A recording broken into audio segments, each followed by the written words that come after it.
Así inicia Es Noticia, Noticia en Profundidad. Qué placer estar de nuevo con ustedes. Soy Tatiana Pérez y les saludo desde nuestra sede central en Caracas, en Venezuela. A partir de este momento profundizamos en 3 temas: el análisis de coyuntura, como siempre, con titulares. Es Noticia Venezuela.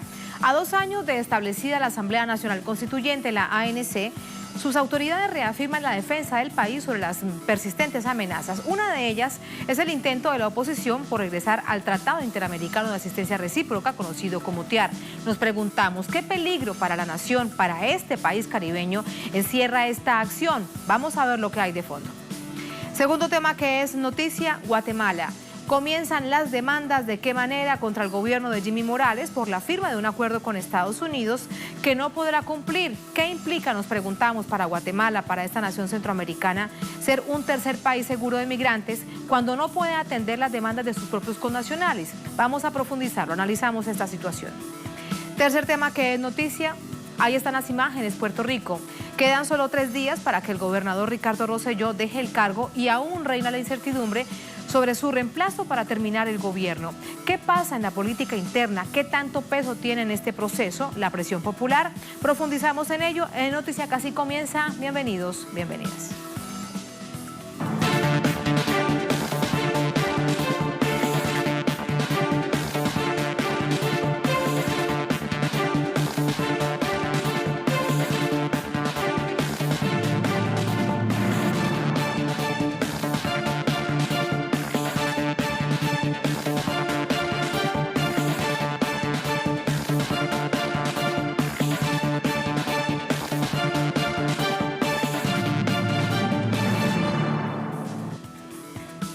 En Noticia Venezuela, el gobierno denunció que la intención de la Asamblea Nacional en desacato de reincorporar al país al Tratado Interamericano de Asistencia Recíproca, conocido como TIAR, es una estrategia para facilitar la intervención de los Estados Unidos en esta nación caribeña.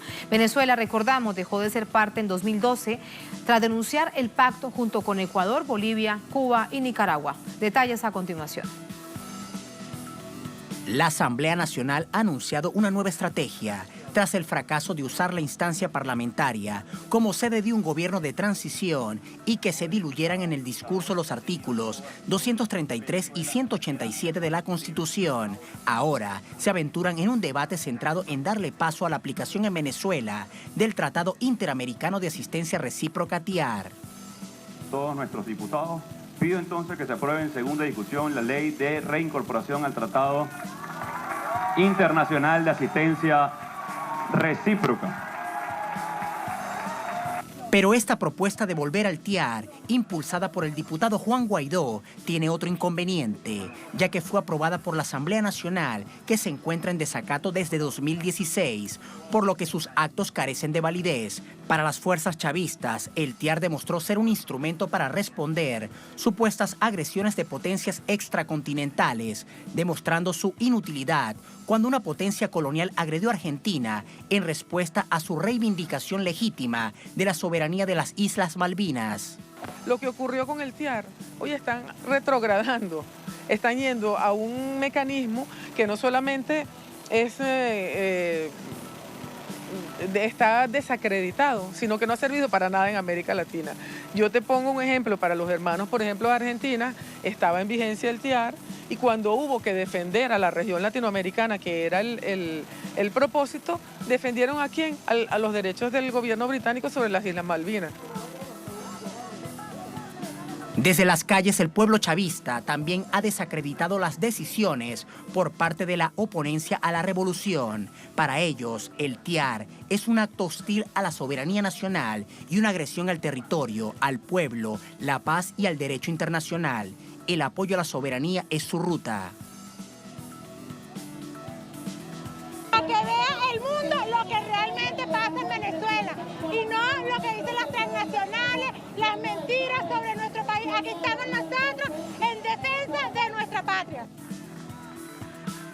Ante las estrategias latentes de una intervención militar, el gobierno venezolano resalta su temple de resistencia. Que hagan lo que hagan, digan lo que digan, estamos preparados, tenemos la fuerza moral, espiritual, tenemos el poder para decir, hagan lo que hagan, digan lo que digan, la revolución bolivariana junto a nuestro pueblo seguirá de pie, victoriosa, avanzando en resistencia victoriosa. Todo parece indicar que las decisiones de la bancada opositora venezolana llegan al límite de las presiones imperiales. En respuesta, las fuerzas chavistas se unen cada día para defender a su país.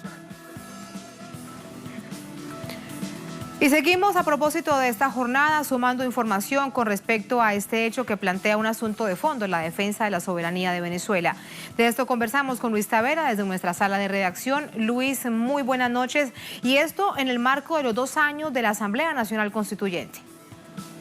Hola Tatiana, te saludo a ti, a la audiencia que sintoniza en las pantallas de Telesur. Como veíamos en este material, la Asamblea Nacional en desacato había invocado este Tratado Interamericano de Atención Recíproca y como ya conocimos, se encuentra en desacato y no puede elevar ninguna invocación en ningún marco legal. Y es por eso que el gobierno ha denunciado este llamamiento a una injerencia militar. Hoy, en el marco de los 2 años que se cumple en la Asamblea Nacional Constituyente, su presidente, Diosdado Cabello, hacía mención a un nuevo acuerdo entre los parlamentarios, entre los constituyentistas, quienes decían que otro llamado a intervención será catalogado como una persona no grata a esta nación suramericana. Esto, como otros aspectos, serán elevados a la ONU, como ya lo había anunciado también el canciller Jorge Arriaza. Tatiana, Venezuela continúa esta denuncia, el gobierno, el presidente Nicolás Maduro mantiene esta denuncia de intenciones injerencistas, de un plan que busca crear un escenario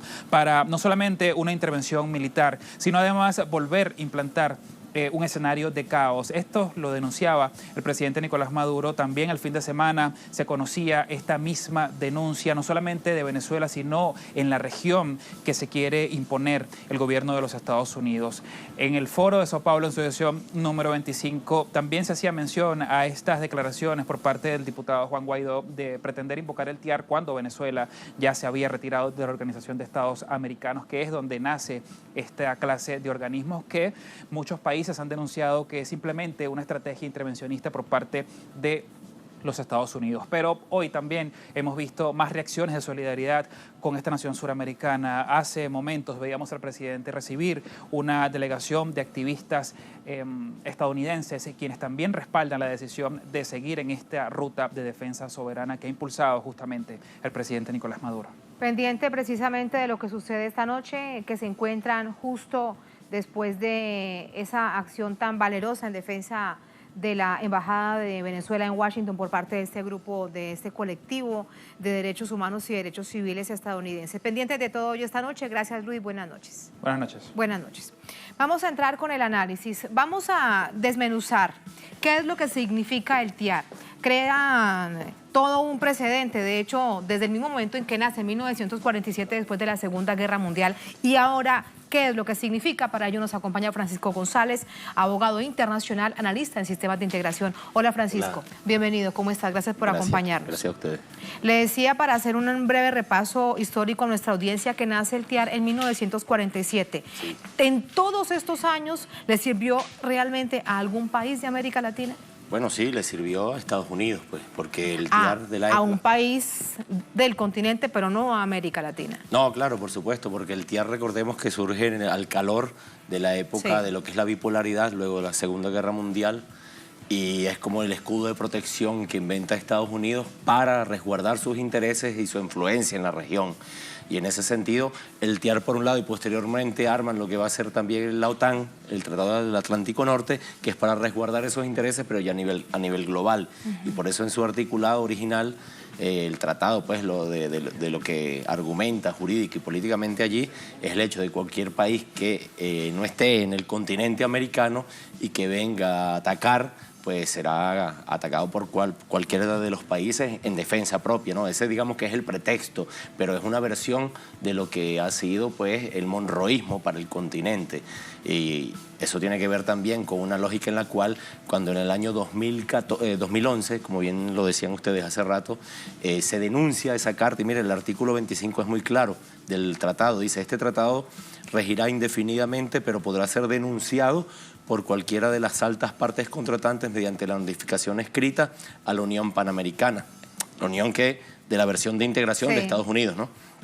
Luego, la cual comunicará a todas las otras altas partes contratantes cada una de las notificaciones de denuncia que reciba. Transcurridos 2 años, 2011, 12, 13, ¿verdad?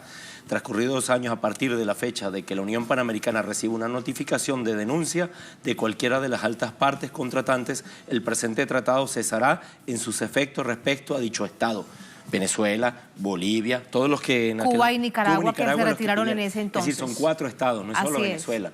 Y eso se hizo en Cochabamba, en aquella asamblea de la OEA en 2011, y ya 2 años después, 11, 12, 13, dejó de tener efectos jurídicos sobre estos países, incluida Venezuela. Entonces ahora, quien pretenda activarla por cualquier mecanismo está violando la soberanía del país, y más si es un ente o personas que representan un ente de la nación. En ese caso, bueno, ya no tiene ningún efecto jurídico, es solamente una cuestión que tiene que ver con propaganda política, ¿verdad? Y con un montaje que viene a resguardar toda la narrativa o esa dualidad narrativa en la cual este señor de la Asamblea pues se erige como un autoproclamado. Francisco, te interrumpo un momento. Sí. Vamos con información. Habla a esta hora el canciller de Venezuela, Jorge Arriaza.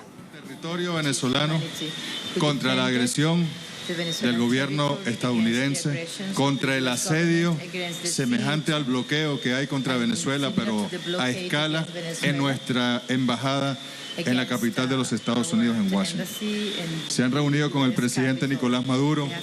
El presidente les ha hecho una larga intervención, tratando de ir mucho más allá del propio reconocimiento de los hechos, de articular acciones, de articular nuestras ideas, nuestras ideologías para la construcción de un mundo mejor. Estas mujeres, estos hombres dieron una batalla por la paz. Era una batalla por Venezuela, pero en el fondo era una batalla por la paz, por el respeto al derecho internacional, por la igualdad entre los estados y entre los pueblos. Yo quisiera además destacar que el presidente Maduro les ha entregado como un homenaje, como un reconocimiento desde el corazón de la patria venezolana, la réplica del sable del libertador Simón Bolívar, del sable que utilizó en la batalla de Carabobo. Pero vamos a escucharlos a ellos. Vamos a escuchar en primer lugar a Paqui, de una organización que estuvo al frente de estas luchas, de Code Pink, como también estuvo The Answer Coalition, the Black Alliance for Peace, the Grey Zone y muchos otros colectivos que fueron protagonistas de estos hechos. Por favor, Paqui. Well, it was our pleasure. It was actually your gift to us, to give us the opportunity to stand with you for justice, to stand with you for international law, to stand with you, the people who have been oppressed by my own government, to be able to stand with you, to say to my government, you have got to do the right thing. And when they don't, we continue to be there.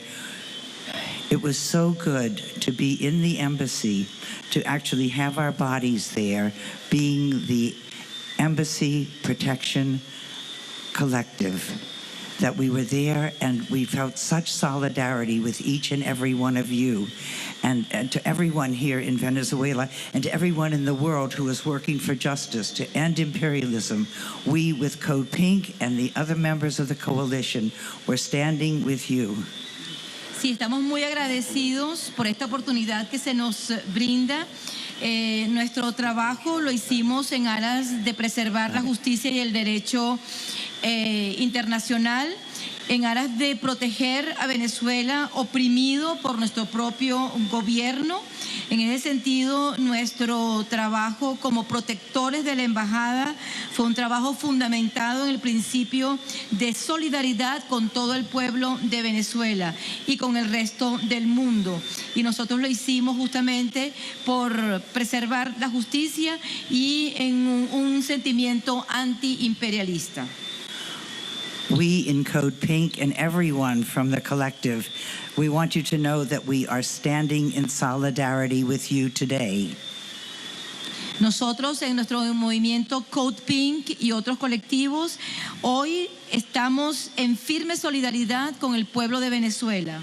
The struggle continues, and we will continue to struggle with you. La lucha continúa y nosotros seguiremos luchando junto con ustedes. Thank you.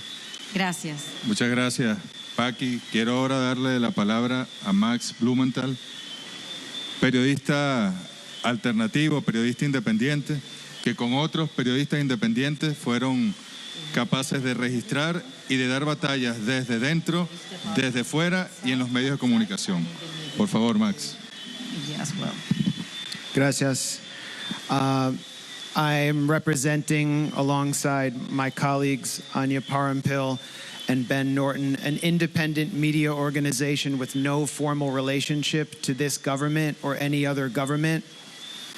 Nosotros formamos un grupo de periodistas independientes que no tenemos ningún tipo de vínculo con este gobierno, con ningún otro tipo de gobiernos. We are here because our government and a corporate media which acts as an arm of its foreign policy is pursuing a dangerous and catastrophic policy of siege and regime change. Nosotros estamos acá porque nosotros consideramos que nuestro gobierno y los medios corporativos de Estados Unidos actúan como un brazo de la política exterior de ese país y constituyen un arma en una política sumamente peligrosa de cambio de regímenes en el mundo. And we've seen the catastrophes that this same policy has caused for Central America, for Iraq, for Libya, for Syria, and for so many people across the world, in Korea and elsewhere. And we are here to renounce this policy. Sabemos lo catastrófica que ha sido esta política. Eso se ha demostrado en Centroamérica, en Irak, en Libia, en Siria, en Corea, en muchas partes del mundo, y tenemos que denunciar esa política. And we are here as citizens and also as journalists to break the blockade that our government has put not only on this government, but on relations between the American people and the Venezuelan people seeking to build a new society through the Bolivarian Revolution. Y estamos aquí también para luchar, para cuestionar el bloqueo que se está imponiendo al gobierno de Venezuela, pero también al bloqueo que se impone al impedir que el pueblo de Estados Unidos entre en contacto estrecho con el pueblo de Venezuela en la construcción de una nueva sociedad fundamentada en los principios de la Revolución Bolivariana. And it's for that same reason that we participated in an embassy protection collective to not only defend the Venezuelan embassy, but to defend the principles of international law and the basic truth about this regime change policy. Y por eso participamos en el colectivo de protección de la embajada, no solamente para proteger la embajada de Venezuela en Washington, sino también en defensa del derecho internacional y de la necesidad de que la verdad se dé a conocer plenamente. We have absolutely no fear of any attack that occurs in the media or from our own government, because we decided that the people of Venezuela who are suffering under siege should have relations with the people from America, and that we should listen and have a dialogue with each other. We have no fear of any of the intimidation, and as you saw when we were inside and outside the embassy, there was absolutely no fear of any attack or intimidation.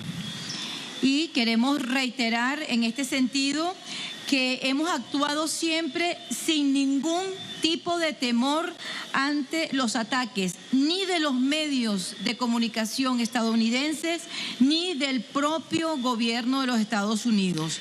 Nosotros estamos en nuestro esfuerzo por proteger al pueblo de Venezuela del asedio y del sufrimiento que ha significado este asedio, y no nos vamos a dejar intimidar por ningún tipo de agresión que se pueda hacer en nuestra contra. contra. Ya como lo vimos durante la embajada y ustedes lo pudieron observar, en ningún momento tuvimos miedo y continuamos protegiendo la embajada a pesar de las agresiones. And so because our government, including many self-proclaimed progressives, refuses to sit down in dialogue with this government, and because our media refuses to go to the barrios and to meet with the campesinos who are suffering under sanctions, it is our job to do that for them. Y puesto que el gobierno de Estados Unidos e incluso los progresistas dentro de los Estados Unidos se niegan a favorecer el diálogo y entrar en un proceso de diálogo, los medios se niegan a ir a los barrios, a hablar con los campesinos para ver por sí mismos el sufrimiento que ha significado los bloqueos y las agresiones contra Venezuela. We have come here in the spirit of peace and diplomacy, and we will return to our country to tell the truth about the crushing effect of sanctions, but also the gains of this revolution, because in our country there are millions of people. As President Maduro said in our meeting, and which he understands, there are millions of people who are suffering without homes, without hope, students with debt that they can't pay off, people who can't afford health care, and we need a revolution in our country. We too need to construct a new society and a new media. Nuestra lucha es la misma. Ese es nuestro mensaje a usted. Y nosotros estamos aquí entonces en un espíritu de paz y de diplomacia para demostrar la verdad del efecto de estas agresiones, pero también para mostrar los logros que ha tenido la revolución bolivariana. Y como lo señaló el presidente Maduro durante nuestro encuentro, hay millones de estadounidenses que en este momento no tienen un hogar. Hay estudiantes que están sobrellevando el fuerte peso de una deuda que no pueden pagar. Muchos estadounidenses no tienen acceso a cuidados de salud. Es por ello que es fundamental que haya también en Estados Unidos una revolución que nos permite llegar a nuevos niveles de relación, a nuevos niveles de verdad, de mejoras para toda la población, como se ha logrado aquí en Venezuela. Because we love the people of our country in the United States, because of our love for our neighbors and our communities, and because of our love for the people that we've met in this country, and because of our hatred for an empire which also abuses our neighbors and our communities, we believe that regime change begins at home. Thank you. Y por eso nosotros decimos que es por amor al pueblo de Venezuela, del pueblo de Estados Unidos, es por amor a nuestros vecinos, a nuestras comunidades, pero también por amor a las comunidades de este país, que nosotros decimos que debemos detener el imperio, detestar el imperio y los abusos que éste comete contra otros, y decir que si hay un régimen que hay que cambiar, ese régimen debe comenzar por ser cambiado dentro de los Estados Unidos. Muchísimas gracias. Muchas gracias, Max, Paqui, a todos. Un saludo especial a quienes son parte también del colectivo de protectores de la Embajada de Venezuela en Washington, pero no pudieron acompañarnos. Especialmente a los 4 compañeros que están bajo juicio en Estados Unidos, que enfrentan penas de prisión, incluso de multas económicas de alta suma, y que están allí por defender a Venezuela, por defender la paz, por defender la unión de nuestros pueblos. Sigamos batallando juntos, sigamos articulándonos y veremos más temprano que tarde, como dijo el compañero presidente Salvador Allende, grandes cambios, grandes alamedas que se abrirán también para el pueblo estadounidense. Muchas gracias. Que viva la unión del pueblo de los Estados Unidos y el pueblo de Venezuela. Muchas gracias. Eran las declaraciones del ministro.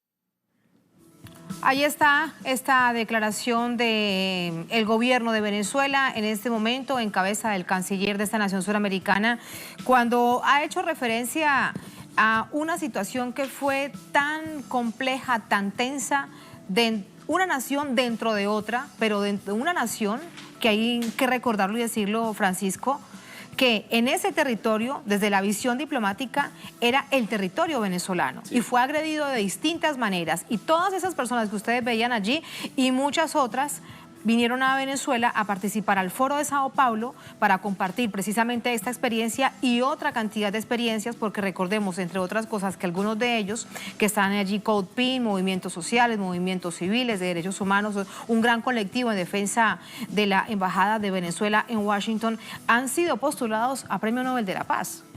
Claro, tienen una larga experiencia en exigencia de su país eso, del derecho internacional, de la paz, de acabar con las intervenciones militares. Sí, bueno, lo dice el periodista, ¿verdad? Que lo seguimos, leemos sus escritos, es muy bueno en lo que escribe sobre hablas de Max Blumenthal. Sí, Max. Sí. Y también tiene que ver eso con la narrativa, esa dualidad que han pretendido sobre Venezuela, ¿verdad? Y ya no solamente sobre Venezuela, sino sobre parte de la región, o sobre los gobiernos de izquierda y progresistas, ¿verdad? Y tiene que ver con aquello de que no solamente le han confiscado al país sus bienes, sus activos o el bloqueo de cuentas internacionales para no poder comprar esos bienes y servicios en el exterior, sino que también han pretendido confiscar las representaciones diplomáticas, donde dentro de los 51 socios, ¿verdad?, de Mike Pompeo, de Donald Trump, en el hemisferio occidental, en la mente de ese hemisferio occidental que ellos han construido telemáticamente, ¿verdad?, y en el cual el autoproclamado existe. Y yo creo que en este momento, justamente con el tema del informe Bachelet, ese nefasto que ha ocurrido, se da el pretexto para buscar otra vez ese intervencionismo y por eso se activa el TIAR. Y justamente en el momento en el cual viene la MENOAL en Venezuela, viene el Foro de Sao Paulo, en el cual ha sido tan contundente con todos estos movimientos de todos estos países del mundo, de los 5 continentes que están todavía aquí en estos días, y que eso le ha molestado pues a Estados Unidos y a sus 51 socios. Claro, de porque hemisferio. fíjate, ellos hablan, tanto la representante directa de Code Pink como Max Blumenthal, cuando tienen la palabra, de la protección del derecho internacional y de la defensa del pueblo sobre el gobierno de los Estados Unidos. Lo que sucedió en la Embajada de Venezuela en Washington, hasta ese momento, preguntado por muchísimos analistas en América Latina, en el mundo, no tenía precedentes que una situación de asedio tal se registrara, y también generaba una jurisprudencia porque contra cualquier otro país podría suceder. Claro, yo creo que lo novedoso de esto es que si bien técnicamente no hay todavía un ejército multinacional fomentado por Estados Unidos, por supuesto, y sus socios dentro del país, lo cierto es que están aplicando políticas a países que han invadido y han bloqueado. Es una especie de neocolonialismo que vienen ensayando. Por ejemplo, en Libia intervinieron, se metieron, intervinieron Yugoslavia en el 99. Sobre Venezuela no han entrado directamente. Bueno, tienen fuerzas internas que los apoyan. Lo hacen de otra manera, entre otras cosas. Pero afuera, en el mundo afuera, venden que esa otra narrativa telemática que ellos inventan es la realidad, esa dualidad narrativa. Y si bien no tiene fuerza aquí, lo sabemos, pero es la que venden en el mundo. Y bueno, un incauto que no sabe de esto, bueno, pueden caer presas de que esa es la realidad.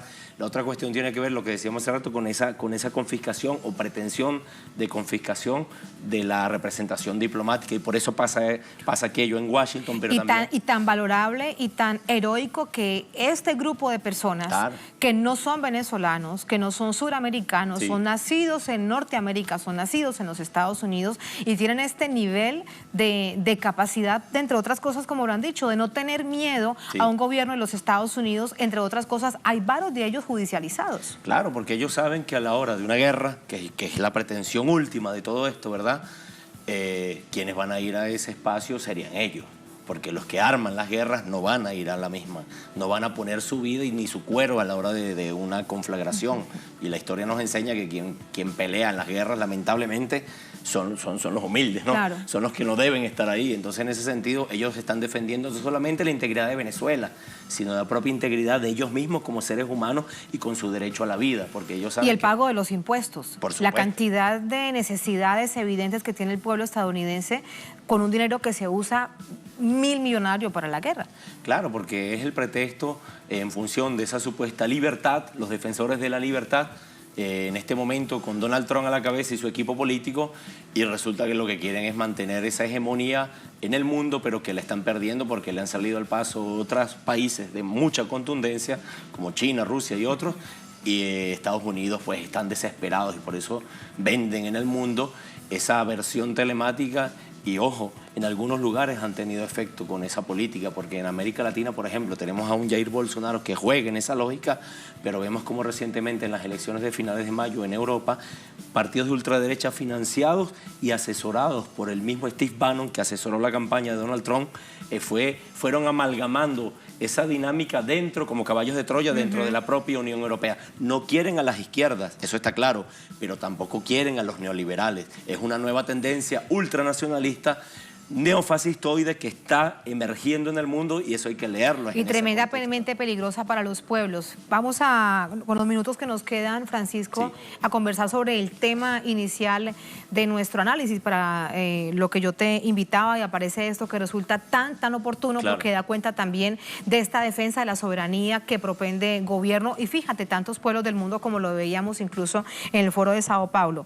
Hoy un diputado de la Asamblea Nacional en desacato opositor cuenta, a propósito de Brasil, que fue a Brasil, que se reunió con autoridades de la Cancillería, que termina muy contento porque Brasil apoyará el TIAR, y dice esto, ¿no? El reingreso de Venezuela al TIAR, que allí va ahorita mi pregunta, ¿cómo hacerlo si todo esto es ilegal? Pero lo que plantea es lo siguiente: la idea es solicitar a la OEA una conformación de una coalición hemisférica para restablecer la paz y la democracia en Venezuela. ¿Qué es entonces lo que hay entre líneas? No, claro, ese es el discurso telemático en el cual ellos venden hacia afuera. Pues hay una doble narrativa, el discurso hacia afuera, en el cual ellos en teoría, según la versión de ellos, tienen esa contundencia, pero aguas adentro, dentro del país, no la tienen.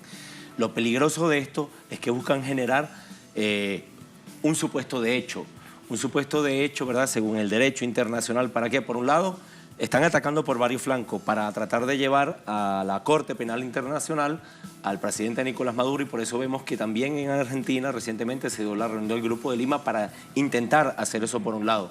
Y esta otra cuestión del TIAR tiene que ver con ese supuesto de hecho dentro de esa narrativa, ¿verdad?, en la cual Venezuela está en una guerra civil o el gobierno viola derechos humanos, como lo hicieron en Libia, como lo hicieron en Yugoslavia, como insistimos en que eso es fabricado y que ahora pues lo pretenden aplicar sobre el país. Pero incluso cambiando las mismas normas del TIAR, porque dice que ahí lo dice en el TIAR, ningún país atacará o invadirá otro Estado. O sea, no habrá un Estado contra otro Estado. Claro, el artículo 1 es muy claro cuando te condena la guerra. Recuerda que el TIAR se construyó en el 47 después de la Segunda Guerra Mundial, y lo que están es criticando la guerra. Exacto. El segundo artículo te condena no solo a la guerra, sino esas posibilidades de invasión de parte de otros países. Entonces, la naturaleza del TIAR, en teoría, pues, es una cuestión que para conservar la paz, ¿sí?, de aquel momento, y se usa ahora para promover la guerra. Es decir, si bien el TIAR juega los intereses de Estados Unidos y de la OEA, ¿verdad?, esa OEA como plan monroísta, lo cierto es que aunque en su discurso jurídico busca promover la paz en la región. Claro, de alguna manera, ¿no? de alguna manera, pero sí, vemos de qué forma es manipulado. Todo esto sale de los Estados Unidos. Está clarísimo que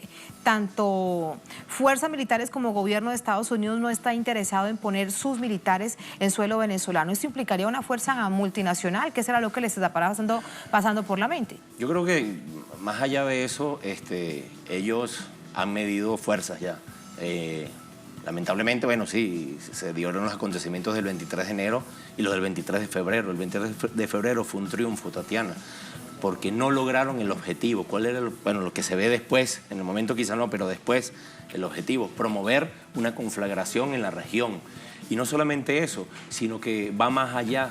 En el foro de Sao Paulo discutíamos esto con muchos pensadores y colegas. Y ayer mismo pues hablábamos con unos colegas españoles que nos hablaban de la guerra civil en España en el 36 y nos decían, bueno, sí, hay que estar preparado porque en el 36 fue, digamos, en Cataluña y todo lo que pasó en España, el primer ensayo de invasión por parte de la fuerza fascista alemana y los otros que entraron al país. Entonces ellos decían, bueno, está bien, es bueno promover la paz, pero hay que estar preparado para el otro escenario.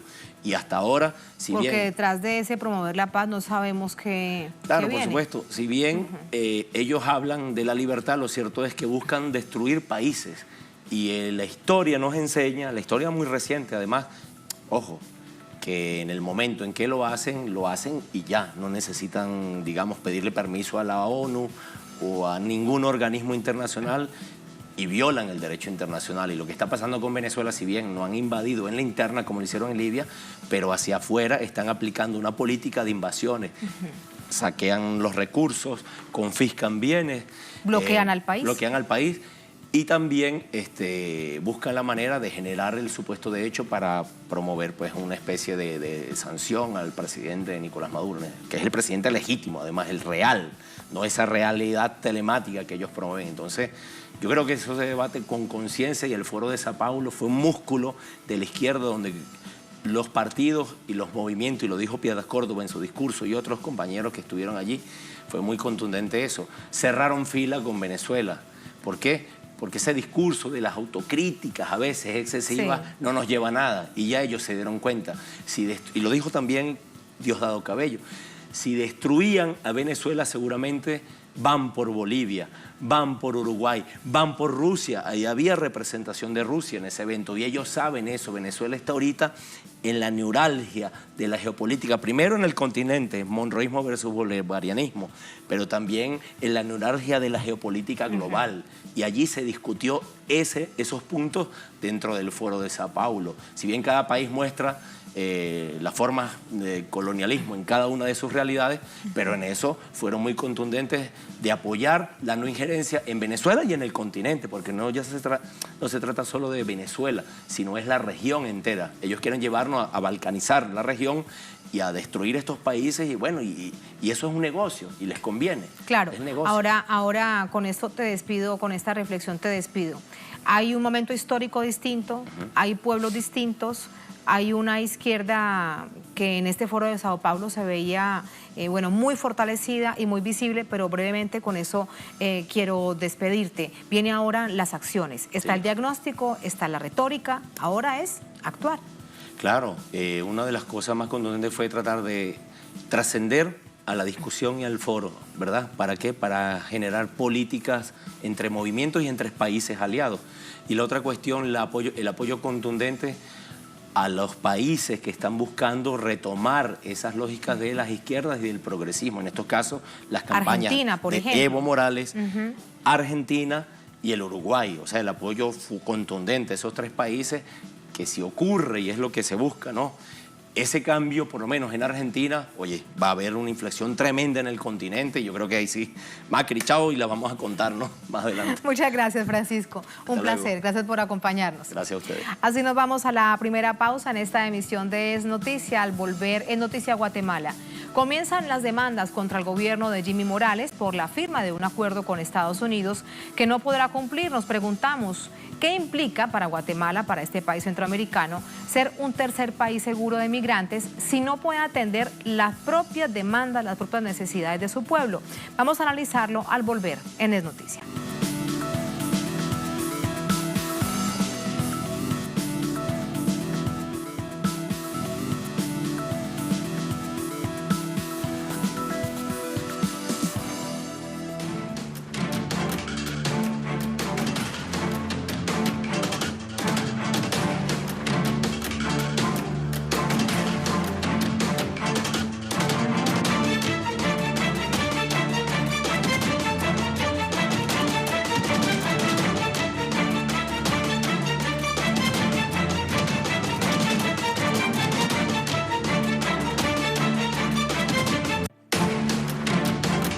Noticia Guatemala, el gobierno de Jimmy Morales cede a presiones de los Estados Unidos y acuerda ser un tercer país seguro donde migrantes solicitarán asilo antes de emprender el viaje hacia el país del norte. La nación se compromete con algo que no puede cumplir ni siquiera con su propia ciudadanía. Aquí los detalles.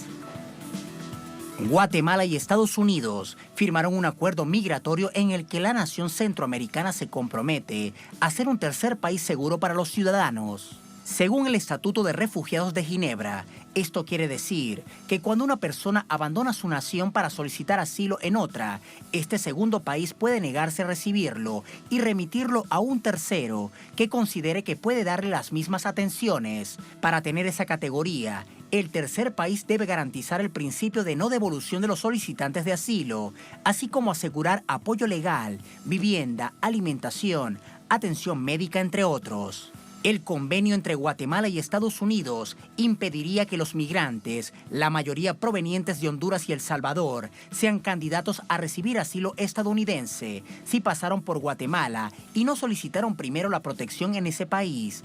Conforme al acuerdo, se permitiría a las autoridades estadounidenses regresar a esos migrantes a Guatemala para aliviar la presión del sistema migratorio.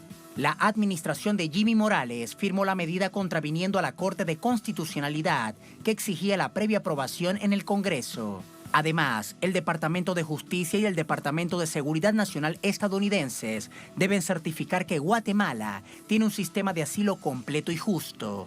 El pacto fue alcanzado después de una escalada de amenazas por parte del presidente Donald Trump a Guatemala, con aranceles punitivos, prohibiciones de viaje e impuestos a las remesas que envían los migrantes guatemaltecos en Estados Unidos a sus hogares. La misma presión fue puesta sobre México, que se encuentra en un periodo de prueba impuesto por Estados Unidos, bajo la condición de que se disminuya el flujo migratorio hacia la frontera norte. Ni Guatemala ni México tienen la solvencia económica o la infraestructura para atender a miles de migrantes. La evidencia está en que sus ciudadanos también forman parte de la ola de migrantes. Según las Naciones Unidas, en 2018, alrededor de 62,000 personas, tan solo de El Salvador y Honduras, solicitaron asilo en Estados Unidos. La mayoría de ellas ingresaron al país por la frontera suroeste. En contraste, solo 257 personas buscaron asilo en Guatemala.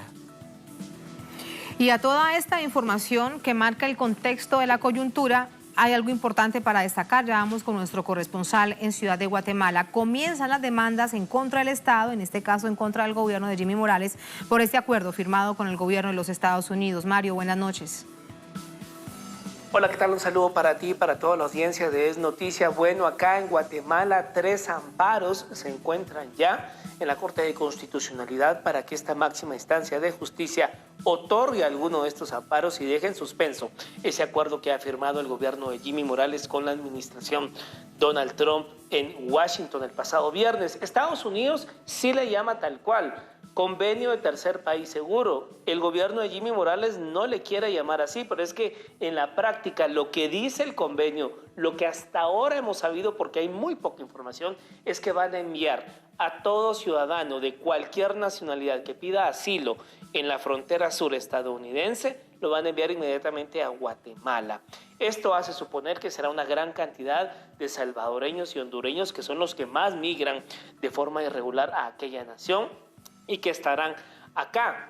No sabemos quién se va a hacer cargo de estas personas, si eso va a correr por cuenta de las finanzas guatemaltecas, si va a correr por cuenta de Estados Unidos. No hay información al respecto. Todo ha sido muy opaco, todo ha sido muy, digamos, por debajo de la mesa.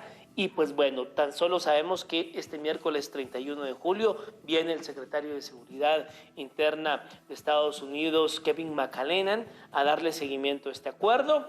Y pues acá hay rechazo rotundo por parte de organizaciones sociales de derechos humanos a esto que consideran que Jimmy Morales le regaló la soberanía guatemalteca al gobierno estadounidense.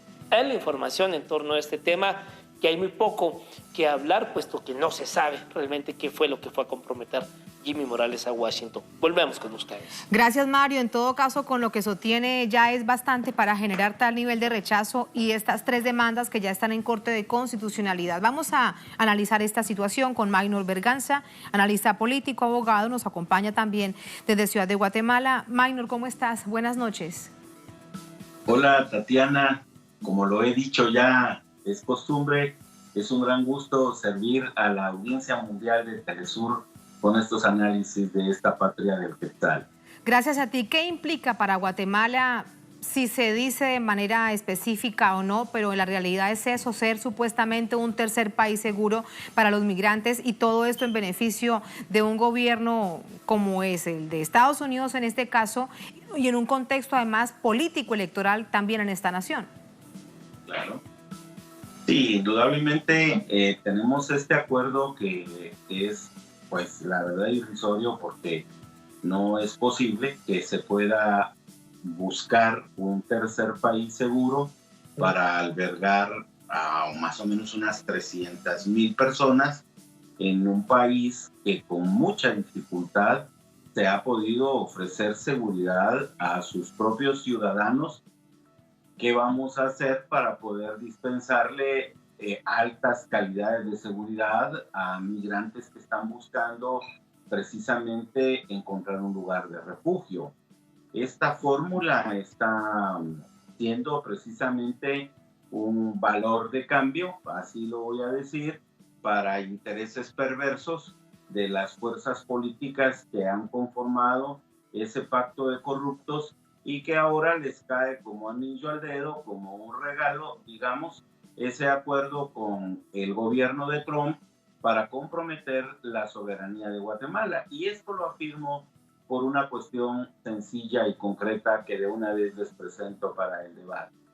Dos naciones pueden suscribir convenios, tratados o convenciones si derivado de ese acuerdo puede tenerse algún beneficio para los ciudadanos guatemaltecos, pero en todo momento este convenio no ha representado ningún interés para los guatemaltecos. El convenio en su redacción no tiene ningún tipo de beneficio establecido para los guatemaltecos después de que se ha suscrito. De manera pues que el convenio solamente sirve a los intereses del gobierno norteamericano del señor Trump, pone a los guatemaltecos cediendo su soberanía.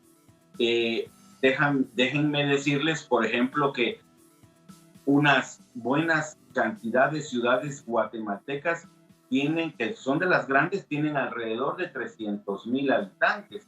¿Qué haríamos los guatemaltecos si súbitamente el gobierno norteamericano regresa a sus migrantes de la frontera sur y los coloca precisamente en Guatemala, en donde no se ha podido ni siquiera ofrecerle seguridad a sus ciudadanos? Claro, y a todo esto déjame preguntarte algo, porque también allí se plantea el principio de la no devolución en el marco del derecho internacional humanitario, en el marco del derecho de refugiados, debe estar establecido. Pero la pregunta es, ¿qué implicará para Guatemala el principio de no devolución?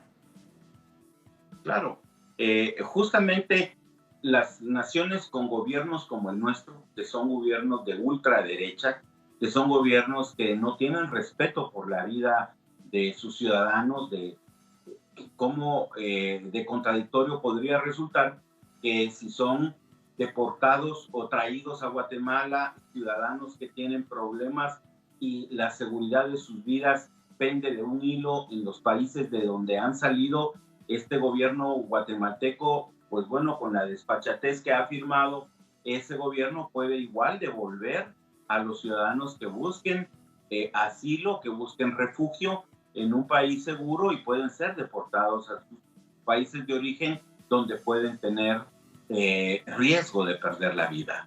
Maynor, me queda algo por preguntarte. Sí, ¿qué pasa con este nivel de secretismo? Que bien también nos lo recordaba hace minutos nuestro corresponsal en Ciudad de Guatemala, Mario Rosales. ¿Por qué no la información de carácter público? Si se supone que es un tan buen acuerdo entre Guatemala y Estados Unidos, ¿por qué el nivel de secretismo? ¿Tendrá algo que ver también con la situación política electoral de Guatemala?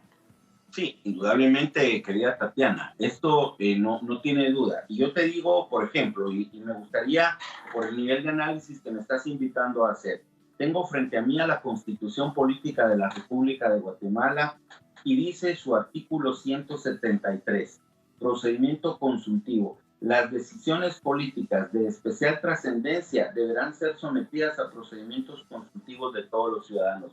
Vaya, si no, este tratado es de especial trascendencia política para los guatemaltecos, independientemente de que las relaciones internacionales, que la política exterior esté en manos del Ejecutivo. El artículo 171 ya mencionado en esas acciones de amparo, esas demandas que tú mencionas presentadas a Corte de Constitucionalidad, han hecho notar que el presidente de la República, antes de entrar a suscribir este convenio, debió acudir al Congreso de la República para obtener una aprobación que efectivamente podía suscribir este convenio sin pasar el procedimiento consultivo. Todo este secretivismo forma parte de una manera, digamos, autoritaria de imponer este convenio con los Estados Unidos de América, con el gobierno de Trump, en detrimento de los guatemaltecos. Ese secretivismo se está utilizando para que los guatemaltecos no reaccionemos, no vayamos a las calles a exigir el respeto de nuestra Constitución.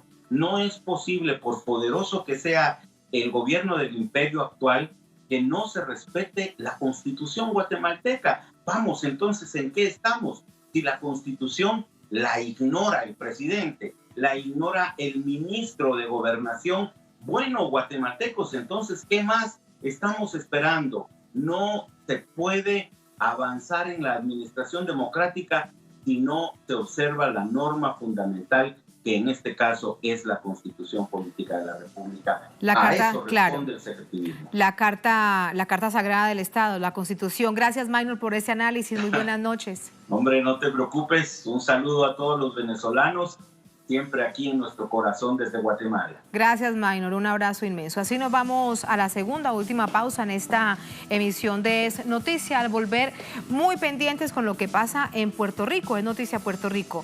Quedan solo 3 días para que el gobernador Ricardo Rosselló deje el cargo y aún reina la incertidumbre sobre su reemplazo para terminar gobierno. ¿Qué pasa en la política interna? ¿Qué tanto peso tiene en esta elección, en esta decisión ejecutiva, la presión popular? Vamos a revisarlo brevemente al volver. Estamos en Es Noticia.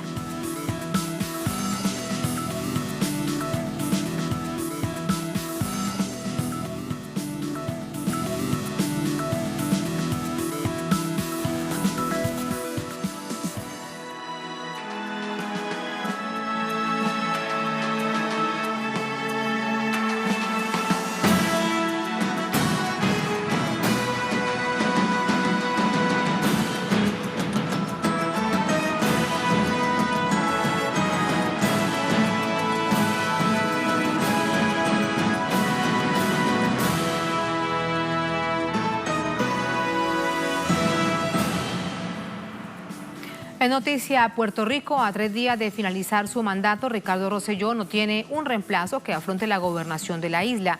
Los posibles candidatos vinculados a los mismos escándalos del gobernador no parecen ser la opción para sustituir. Los detalles de esta incertidumbre política a continuación. A la víspera de entregar su cargo como gobernador de Puerto Rico, Ricardo Rosselló aún no ha nombrado quién será su sustituto como ejecutivo de la isla. Su salida se formalizará el próximo viernes, luego de 2 semanas de constantes manifestaciones populares que exigían su dimisión. Ahora, la política puertorriqueña se sumerge en una profunda incertidumbre tras la falta de candidato para continuar con el mandato hasta 2020. En medio de los escándalos por las conversaciones ofensivas que atacaban a gran parte de los puertorriqueños, la malversación de fondos como excusa de los desastres naturales y otros escándalos de corrupción que pesan sobre el Ejecutivo, no hay feria de candidatos para ocupar el cargo. En el rango constitucional del Estado Libre Asociado de Puerto Rico, se dictamina que la sustitución del gobernador en caso de renuncia o destitución deberá recaer en el secretario de Estado, cargo que cumplía Luis Rivera Marín, quien renunció en medio del escándalo del Telegram Gate. La Constitución también abarca esta posibilidad de vacío. Señala que el siguiente en suceder al gobernador deberá ser la titular de la Secretaría de Justicia, cargo actualmente ocupado por Wanda Vázquez, quien a su vez ha dado un paso al costado, dejando públicamente su aclaratoria en Twitter. Me reitero, no tengo interés en ocupar el puesto de gobernadora. Es un dictamen constitucional. Espero que el señor gobernador identifique y someta un candidato para el puesto de secretario o secretaria de Estado antes del 2 de agosto, y así lo he manifestado. En caso de no haber un sustituto, deberá ser la Asamblea Legislativa la encargada de nombrar un nuevo gobernador, y este desempeñará el cargo hasta la siguiente elección. Mientras las movilizaciones en las calles continúan, el pueblo puertorriqueño ha manifestado que este puede ser el inicio de una carrera por la descolonización de la isla. Ahí están los hechos, esta noche pendiente de dos situaciones, brevemente se lo cuento. Uno, si habrá o no un nuevo nombre de secretario de Estado que probablemente sería el sucesor de Ricardo Rosselló, eso lo sabremos en las próximas horas.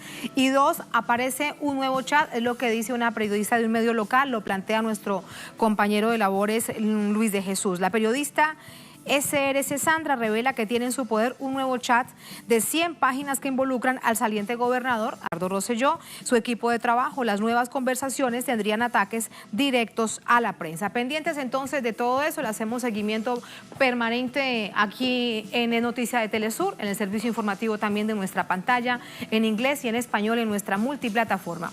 Así ponemos punto final a esta emisión de Noticia durante esta jornada. Otro hecho fue noticia, con eso los dejamos. Hasta mañana.